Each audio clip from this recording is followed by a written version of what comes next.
तो क्लास 9 के गणित का जो हम लोग चैप्टर 8 को सॉल्व कर रहे हैं, तो प्रश्नावली 8.2 का क्वेश्चन नंबर 4 अभी हम लोग सॉल्व करेंगे।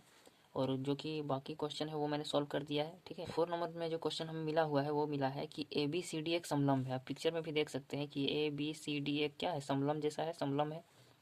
समलंब उसको बोलते हैं जिसका क्या होता है, एक जोड़ा भुजा समांतर होता है। जैसे कि ए बी और सी डी इसमें जो है ना, ये समांतर होगा। ठीक है, ए बी और डी सी, इसका ए डी और बी सी नहीं होगा समांतर, लेकिन ये एक साइड का होगा सम्मुख भुजा, सिर्फ समांतर। ठीक है, अब हमें दिया गया है कि साथ ही क्या दिया है कि बी डी जो है एक विकर्ण है, बी डी एक विकर्ण बनाया गया है। और भुजा ई जो है ए डी का मध्य बिंदु है, ई एक बिंदु है जो कि ए डी का मिड पॉइंट है, मध्य बिंदु है।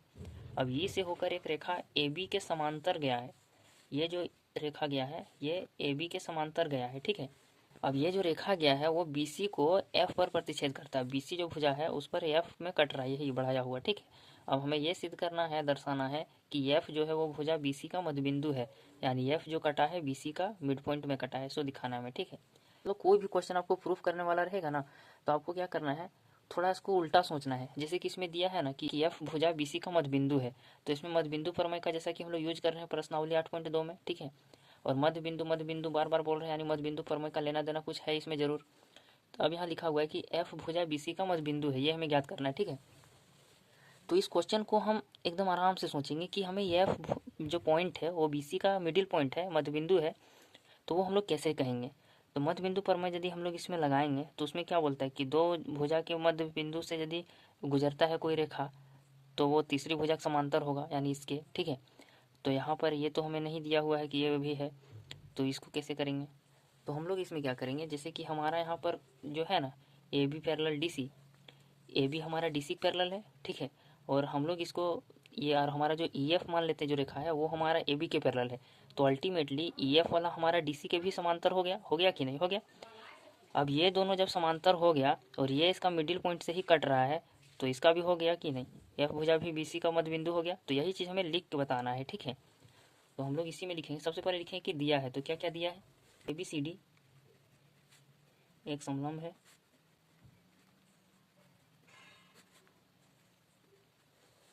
जिसमें ए बी पैरेलल है डी सी के। अब इसमें मतलब काम का चीज़ जो है ना, जो क्वेश्चन सॉल्व करने में हमें मदद करेगा, सिर्फ उसी का लिखेंगे। ठीक है, अब हमें यहाँ लिखना है कि जो हमारा ई भुजा है वो ए डी का मध्य बिंदु है।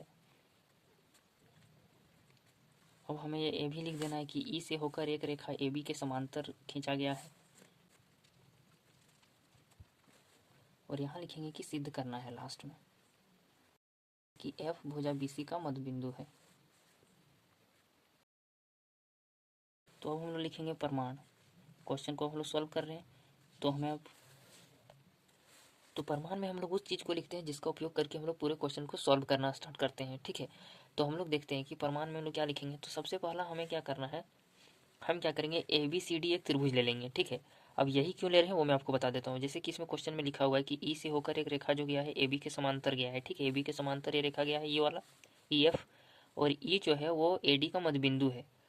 और ये ऐसा स्थिति जब होता है तब हम इसमें मध्य बिंदु प्रमेय लगाते हैं, और वो हमें क्या बताता है कि अब जो ये रेखा है वो बी डी को दो बराबर भागों में बांटेगा, यानी ये जो पॉइंट है ये इसको दो बराबर भागों में बांट रहा है, यहाँ जो कट रहा है वो चीज़। ठीक है, त्रिभुज ए बी डी में जो हमारा बिंदु है ई, वो भुजा ए डी का मध्य बिंदु है, तथा ई से होकर जो रेखा है वह ए बी के समांतर है। चीज़ें हमें दी हुई है तो दिया है लिख देंगे। ठीक है, इसलिए हम लोग लिखेंगे जो मध्य बिंदु प्रमेय है। तो हम क्या करते हैं, जैसे कि यहाँ पर इसको कुछ बिंदु मान लेते हैं जी मान लिए। ठीक है, अब हम यहाँ लिखेंगे कि मध्य बिंदु प्रमेय से बिंदु जी जो है वो बी डी को दो बराबर भागों में बांट रहा है,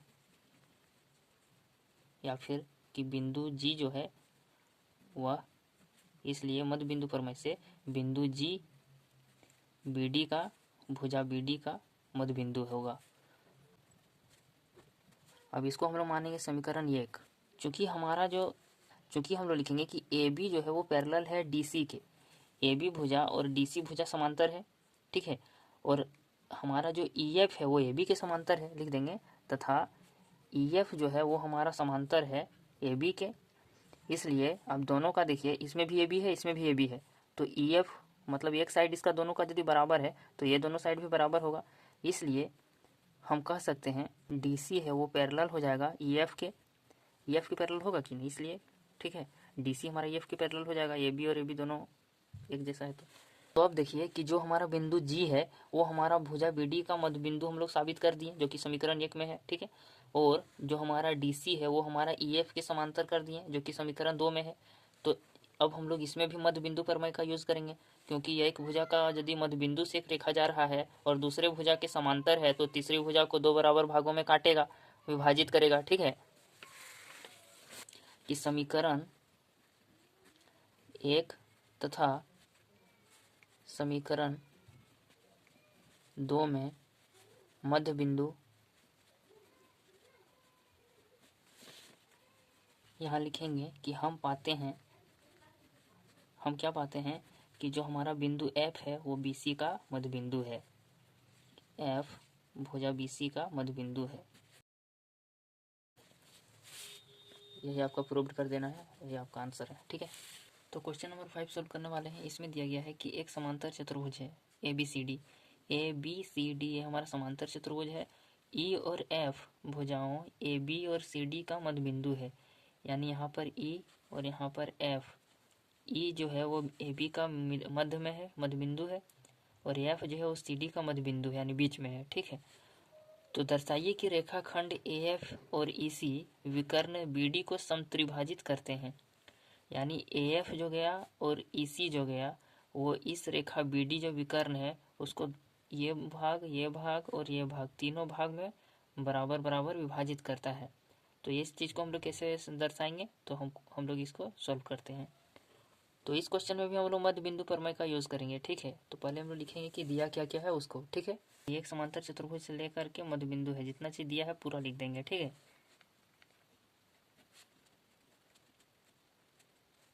सिद्ध करना है,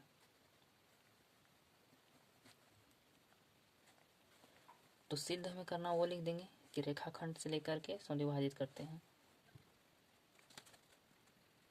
प्रमाण में हम लोग यहाँ पर लिखेंगे कि जो हमारा ABCD एक समांतर चतुर्भुज है, इसलिए AB हमारा पैरेलल होगा DC के, AB हमारा समांतर होगा DC के, ठीक है, और साथ ही साथ क्या होगा, AB हमारा बराबर भी होगा DC से। अब देखिए यहाँ पर F जो है वो DC को 2 बराबर भाग में बांट रहा है और E जो है ये AB को 2 बराबर भागों में बांट रहा है, ठीक है। तो हम लोग यानी कि FC और AE ये दोनों भी बराबर होगा।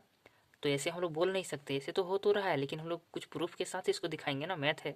तो हम लोग प्रूफ के लिए यहाँ क्या कर देंगे, दोनों तरफ हम लोग 2 से भागा दे देते हैं, ठीक है।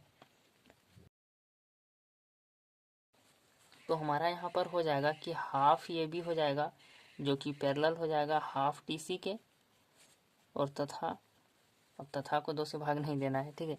अब यहाँ पर AB जो है वो भी आधा हो जाएगा 2 बार, और जो DC है उसको भी DC/2 लिख सकते हैं, ठीक है। मतलब हाफ करके लिखिए या फिर डायरेक्ट 2 लिख दीजिए, एक ही बात है, ठीक है। तो अब हो गया। अब हाफ AB जो है, अब AB को आधा लिखना है तो हम लोग AE लिखेंगे इसको, ठीक है। इसलिए हम लोग इसको क्या करेंगे, हाफ AB को हम लोग AE लिख देंगे। पिक्चर में दिख रहा है साफ साफ कि AB का आधा करेंगे तो AE लिख सकते हैं या फिर EB लिख सकते हैं, तो हम लोग को जो ज़रूरत है वो लिखेंगे, AE लिखेंगे, ठीक है। और यहाँ पर FC लिख देंगे, जो CD का आधा किए हैं, सो DC का जो आधा किए हैं उसको हम लोग लिख देंगे FC, तो FC हो जाएगा। और यहाँ पर जो होगा AB/2 है तो इसको हम लोग AE लिखेंगे, और DC/2 है तो इसको हम लोग FC लिखेंगे।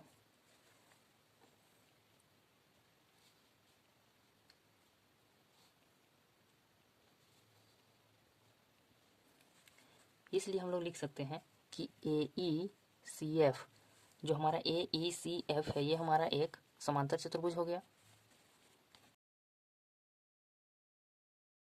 AECF हमारा समांतर चतुर्भुज हो गया, इसलिए हम लोग लिख सकते हैं कि जो AF है वो हमारा EC के बराबर हो जाएगा। इसलिए हम लोग ये भी लिख सकते हैं कि AF बराबर होगा EC के और पैरेलल भी होगा, ठीक है। AF जो है वो समांतर भी हो जाएगा EC के, समांतर चतुर्भुज है ना, आमने सामने भुजा बराबर और समांतर होता है, तो ये भी हो गया समांतर चतुर्भुज है। इसलिए अब हम लोग लिखेंगे अब कि जो हमारा त्रिभुज है ABP, उसमें ABP में हम लोग क्यों ABP त्रिभुज क्यों लिया वो आप देखिए। ABP, इस त्रिभुज में हमारा E पॉइंट जो है वहाँ से मध्यबिंदु है ये हमारा AB का, तो इससे होते हुए जो ये रेखा है इसके समांतर गया है, जो कि हम लोग सिद्ध कर चुके हैं। तो ऐसा यदि हाल हुआ है, ये समांतर है इसके और E जो है AB का मध्यबिंदु है, तो Q भी जो होगा वो BP का मध्यबिंदु होगा, तो मध्यबिंदु परमय से, ठीक है। तो वही हम लोग लिखेंगे कि AP जो है वो हमारा समांतर है EQ के, क्योंकि हम लोग अभी यहाँ पे प्रूव किए थे ना कि AF हमारा पैरेलल है EC के, AF जो है वो हमारा पैरेलल है EC के, इसलिए, ठीक है। और AE जो है वो बराबर है EB के, AE और EB हमारा बराबर है, ठीक है। ये हमारा दिया हुआ है, मध्यबिंदु है ना, इसलिए यानी कि दिया है, इसलिए हम लोग लिख सकते हैं कि जो हमारा PQ है वो हमारा बराबर होगा BQ के, यानी कि मध्यबिंदु परमय से।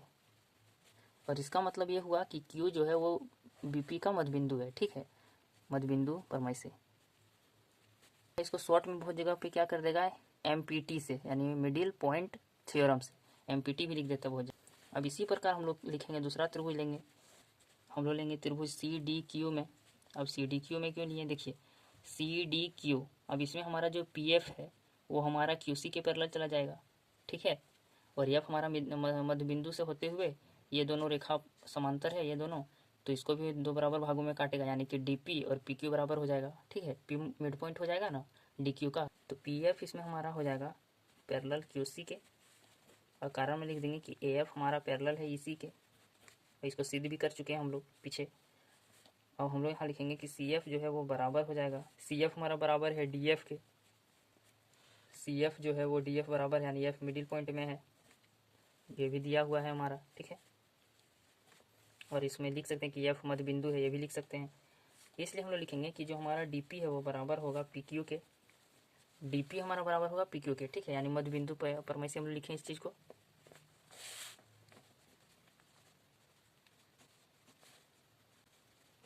अतः अब हम लोग क्या करेंगे, समीकरण 1 मान लिए, इसको समीकरण 2 मान लेंगे, ठीक है। तो हम लोग लिख सकते हैं कि समीकरण 1 तथा 2 से